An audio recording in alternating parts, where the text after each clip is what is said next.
98.7 The Freq and music from Arctic Monkeys. I'll send that one out to Josh Troop, who I believe is a fan of Arctic Monkeys. Jason Crane here with you. It's about to start. First of all, we're going to have a pause here to make sure that everyone believes that we have a live studio audience. So on three, 1, 2, 3.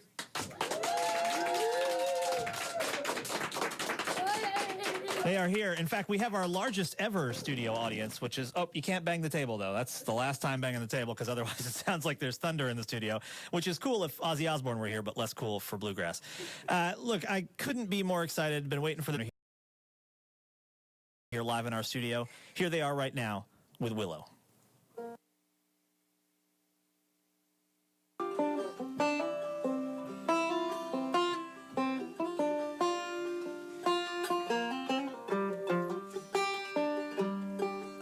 When the willow starts to weep, when the winds have died,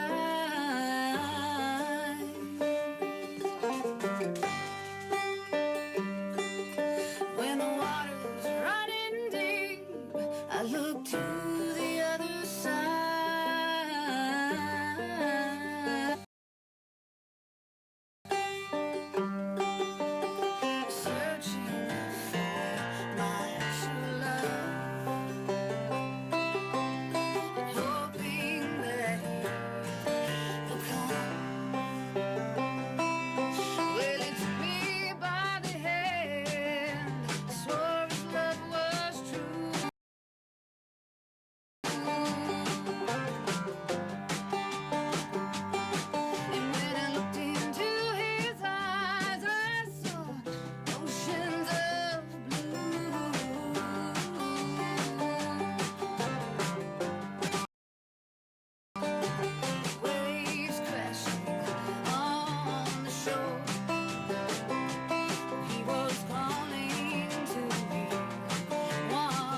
by your side.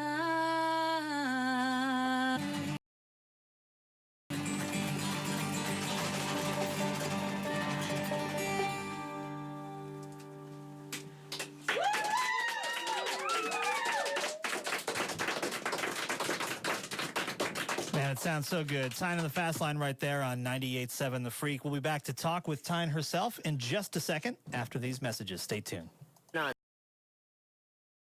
This discovery. Ow, I hate sticker bushes. New music on 98.7 The Freq. Oh, God. We've been hearing a lot about Uber lately, so we decided to get out there and talk to some actual Uber partners. Is signing really hard? It was simple and easy. So if you have a phone, you can just sign up and earn money? You just open the app whenever you feel like driving. Sign up, drive, and you make some money. Are the hours good? I work less hours and I make more money. Okay, this all sounds pretty great. What do you think I should do? You need to sign up for Uber. You can make serious life-changing money when you drive with Uber. Get started today at drivewithuber.com. That's drive with UBE. Blahs. And this is my serious voice because the Blahs are serious. Seriously boring and routine breakfasts that turn people into zombies. The Cure? Hostess breakfast. Like tasty powdered donuts, fruity blueberry muffins, and rich, flaky danishes. Seriously sweet, seriously delicious. Get them at a nearby store or the Blahs could get you. I'm serious. The sweetest cure for the breakfast Blahs. Hostess breakfast. Up and eat 'em. This is 98.7 The Freq. Weather.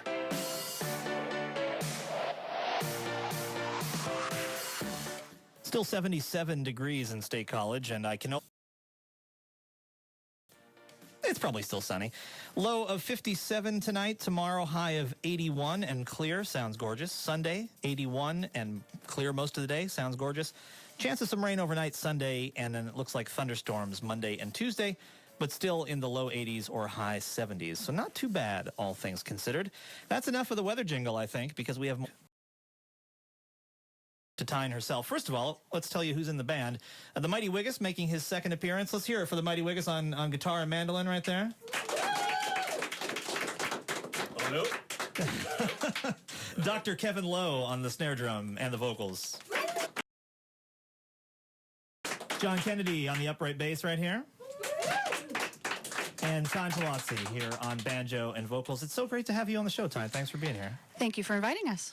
So I'm mostly interested in how you actually began to play the banjo. When did you start? Well, I started when I was 6. My grandfather and I saw a banjo at a flea market one time, and it was a tenor banjo, so it only had 4 strings, and for whatever reason, I wanted it. So he made a deal, and he said, if I buy this for you, you have to learn how to play it. And I was like, okay, I'm 6. I don't know what I'm talking about. So he got the banjo for me, and we took it to a blacksmith, believe it or not, in Everett. His name was Robert Rock, and he made banjos. If you ever are in the Bedford area, his banjos are pretty well known. He made a lot of them were like the Indian head, so the headstock at the top had an Indian chief painted, and he did everything. Okay. He made every single part because he was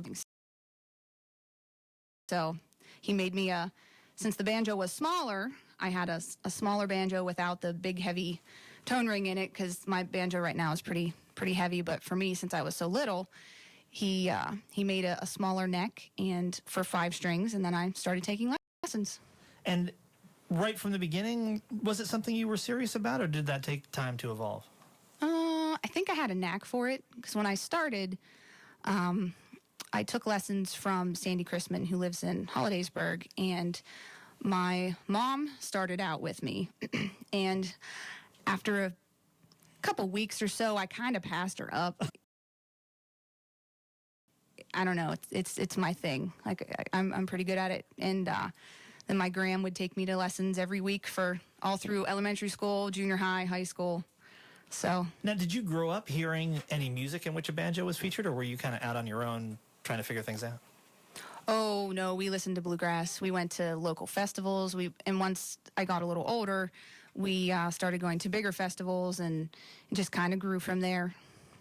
So when you were, like, say, in high school, were you the only banjo player? Oh, among your yes. friends? Elementary school. Elementary school. Well, elementary school, I don't find that very surprising. High school, but- definitely. I played in the band, believe it or not, in the pit. So I didn't have to move around at all. But yeah, I played my banjo. No kidding. Oh yeah. It was Oh, pretty man. awesome. Some Sousa right now. Yeah, I really hope there's some photographic evidence of this story. And how about singing? Was that something that was part of your too? No, I kind of refused. I was pretty shy when I was younger, so I think when my mom, my grandma, and I had a little family band called Three Generations on Strings. My grand played the auto harp, my mom played the bass, and I played the banjo, and eventually the guitar. And I would wear sunglasses because I thought people couldn't see me. I didn't want to sing, and then 12 years old that I started singing. And my gram just kind of, she was always very, diction. That's what you got to do. So kind of evolved from there. That's great. What are we going to hear next? We're going to hear Atlanta. Who it's by, what is it? I forget now. I used to know, now I don't know. Yeah. He thought it was Little Fee about fell over. So, yeah. But anyway, all that's right, what we're going to do. fabulous. Time in the fast lane. Let them hear it, folks, in the studio.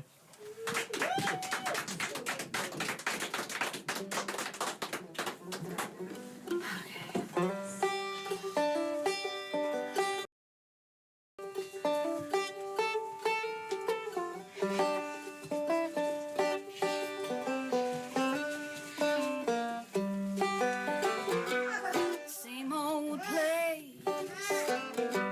same old city. What can I do?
such a great song. I never thought anybody could compare it to Alison Krauss's version of that until I first heard Tyne sing it. And all of a sudden, I became a convert to a whole other version. We're going to come back and talk to Tyne in just a second after these messages. You are listening to Live at 5, live music on 98.7 The Freq. To hoagies, it's what's on the inside that counts. At Bradley's Cheesesteaks, the flavorful meats, perfectly aged cheeses, and garden fresh extras are found inside the handcrafted, delicious, made-from-scratch rolls. Which means inside and out, you've got the authentic taste you could only find at the Soul of Philadelphia in the heart of State College. Call for delivery at 235-9800. Visit Bradley'sCheesesteaks.com to order or just stop by 119 South P Street in State College. You and me. Hey, it's almost like I've hosted a radio show before and know when to turn the mics on and stuff, except not quite. Jason Crane here with you on 98.7 The Freq. We are live in the studio with a studio audience composed of, I think a fair assessment would be too many children, and also the band Tyne and the Fast Line. We're talking to Tyne Palazzi right now. Now, I hear tell, and I don't know if this is just a rumor or not, that there might be a live record that's going to see the light of day here at some point. Wow, you have like... I got inside super secret inside info. Yeah. I think there might be something on the way. Wiggis is cooking up something, so because I'm stay desperate tuned. for a Tyne record. Me too. I mean, it'll be great. Now, are there? I know almost nothing about the banjo, but I do know that there's a style called clawhammer, right? And that's not, I don't think, by looking at you, what you do. So tell me about what you do and how they differ. Well, I play three-finger style or scrug style, so I use finger picks. It's kind of a rolling, more of a rolling type pattern.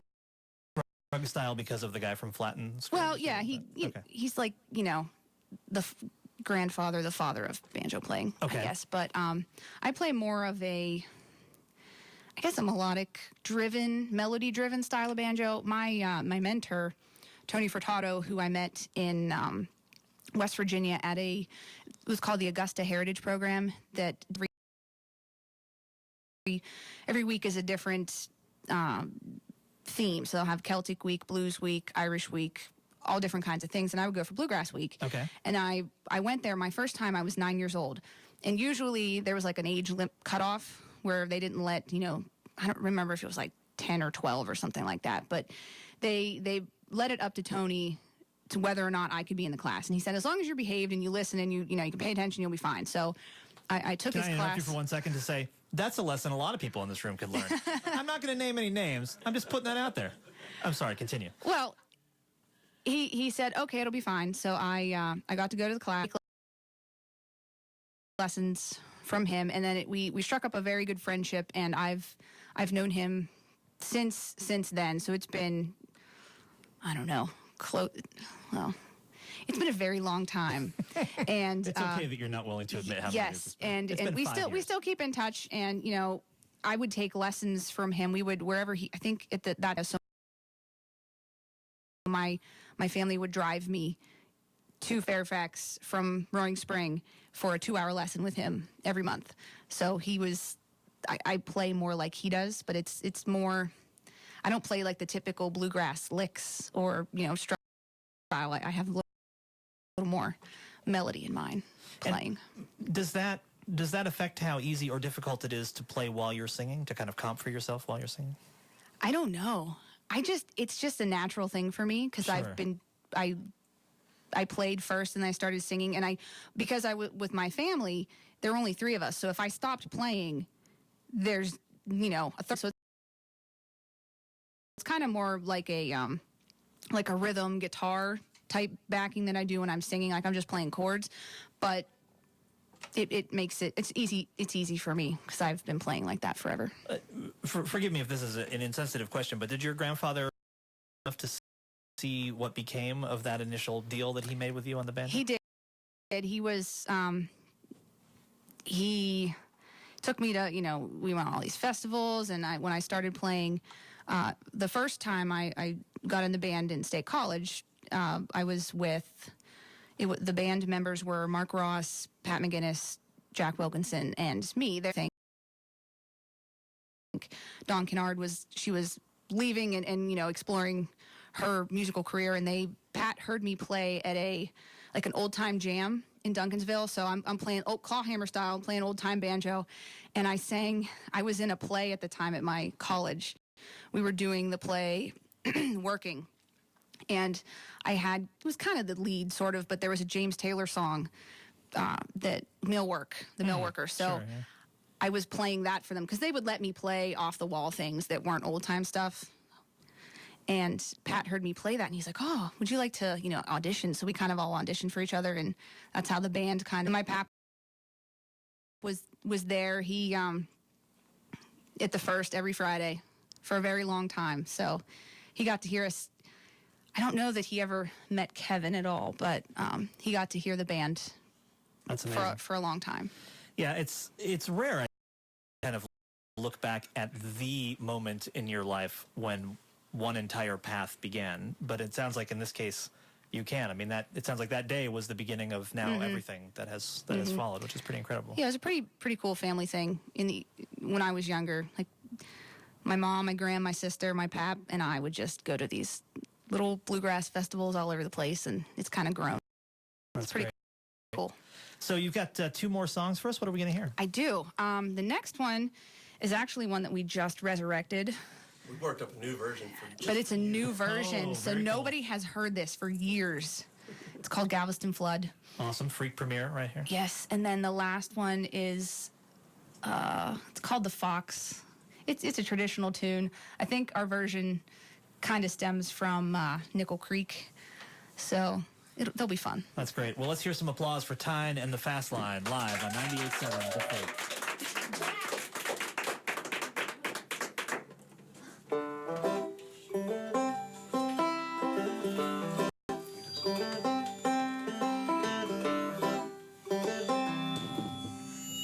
Oops. Yeah.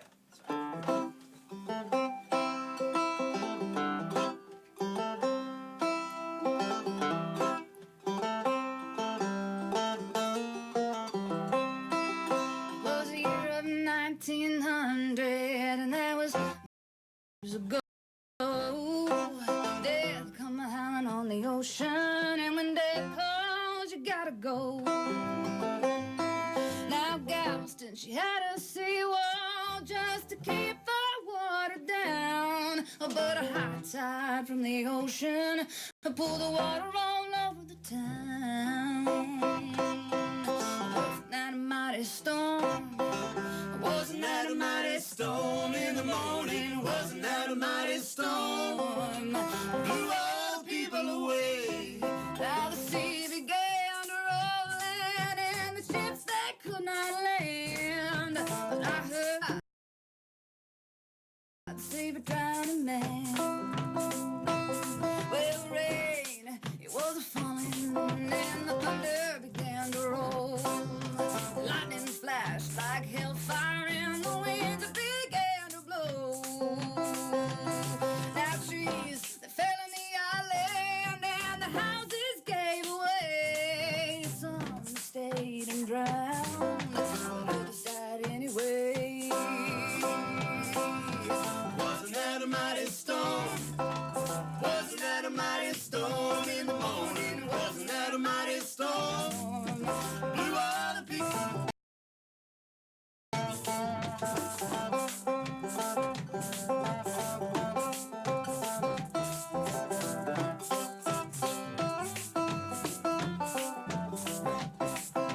Trains at the station were loaded with the people leaving town, but the trestle gave way with the water, and the trains they went on down.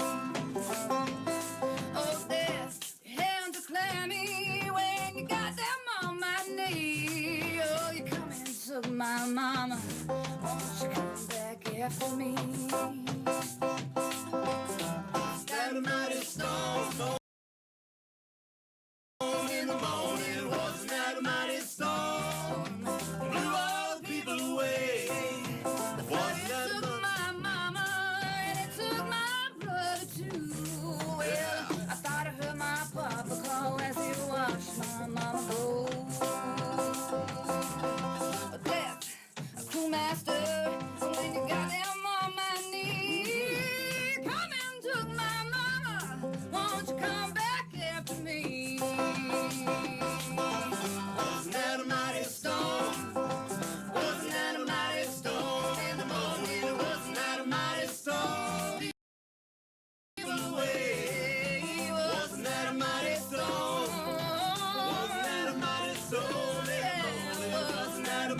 storm blew all the people away.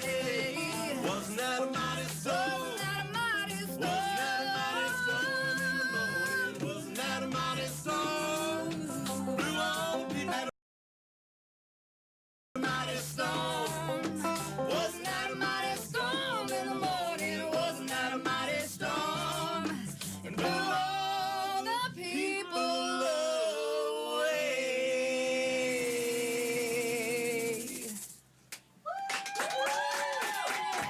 That's Time in the Fast Line on 98.7 The Freak. They have got one more song for us. Man, what a fabulous, fabulous sound. We're so happy they're here. That's the Mighty Wiggis on mandolin, Kevin Lowe on the drums, John Kennedy on the bass, and Tyne Pelosi on banjo. All three of the four singing. One more song now on 98.7 The Freak from Tyne and the Fast Line.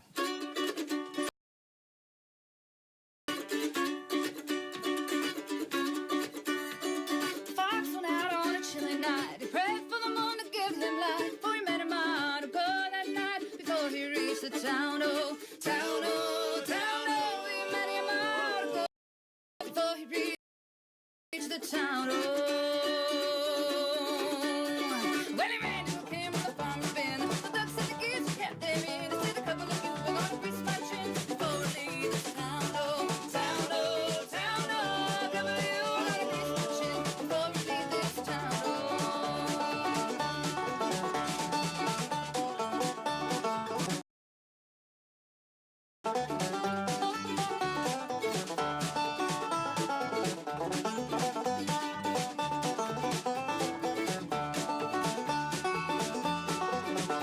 Well, he grabbed the gray goose by the neck and he slung the little one over his back.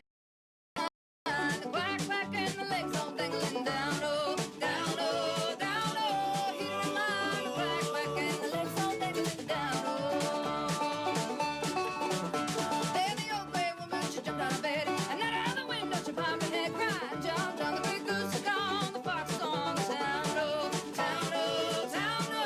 John, John, the gray goose is gone, oh.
Man, it sounds so good. Thank you all again, Time in the Fast Line, for being here. Thank you to our studio audience. Let Time in the Fast Line hear it one more time, studio audience. And they finished at 5:30 and 1 second because